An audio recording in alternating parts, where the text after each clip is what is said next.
film had me on the edge of my seat. I'm a bit of a jumpy person anyway. I was very scared.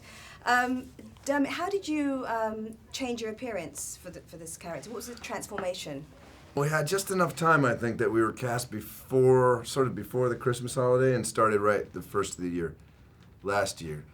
So I had enough time to grow a beard. I was heavier at the time anyhow. And then Joe and I sort of cooked up the hat and the glasses and so forth. So it was more or less because that's what the director was working with me on.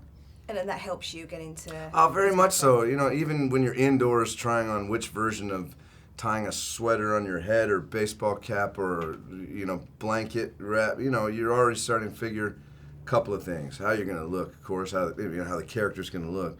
But you're also considering how you're going to stay warm. So they were very helpful for setting us up with lots of layers underneath what you see. And Dad, let's talk about your transformation. A similar sort of. I made the. I sort of aired too much on the warm, and went for the sort of like that's all you can see of me for most of the film. So yeah, but it was great to sort of allow everything to sort of come undone a little bit and just jump out there in the woods. Now, us at CELEBS.com want to know, I mean, did you check the weather forecast before you went? Because it looked really, really cold. How challenging were those weather conditions? Did you anticipate it would be that cold?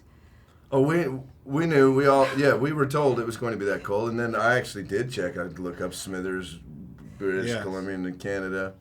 And it just, you know, on the computer screen, it just comes up. It just says cold in bold letters. It doesn't give you any numbers. Like, stay at home. Just don't even worry about it. Just cold. It's cold. Yeah. Just go with cold. Yeah. So how did you cope with it? How challenging was it? It was awesome. It was awesome in the way that nature is awesome. It was just staggering and really, when you allowed yourself to take it in, amazing fun. Yeah. And then it was, you know, just uncomfortably, radically cold, but still, you understood that's where you were going to be working. Everybody managed it. Whether it's just you knew day one how to dress. Believe me, by lunchtime on day two, everybody had sorted out how many pairs of socks. And you know, me, I'm warming with one pair of gym socks on. Other guys are wearing 3 and 4. So you know. Even that gets kind of interesting. What are you wearing today? Well, I have this and that on, you know, right? Cooler topic. Yeah. So, and talk about the wolves. How, I mean, was there much acting involved with being faced with those wolves? I mean, they wouldn't let the actual wolves. I think are too. They just won't let high-profile movie stars like. Yeah. Plus, Frank Grillo was having his period, so you can't have wolves around him at that time of the month. They won't let that happen. So you would see the wolves sort of jetting across the tundra, but never close enough to actually inspire any sort of fear. All the fear was sort of left to our own devices to come up with. Now, your characters are forced to face their fears. Do either of you have any fears? Scared of flying or scared of cold weather? I'm afraid of heights. No, I had a pretty strong fear of fire as a kid that I just recalled thinking about this, but I'm fine now. I will still. It makes no sense.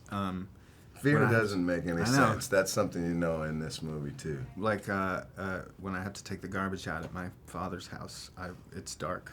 Oh. And I will find myself doing it rather quickly. I'm probably going to survive sort of suburban Florida. The garbage monster may come and get you.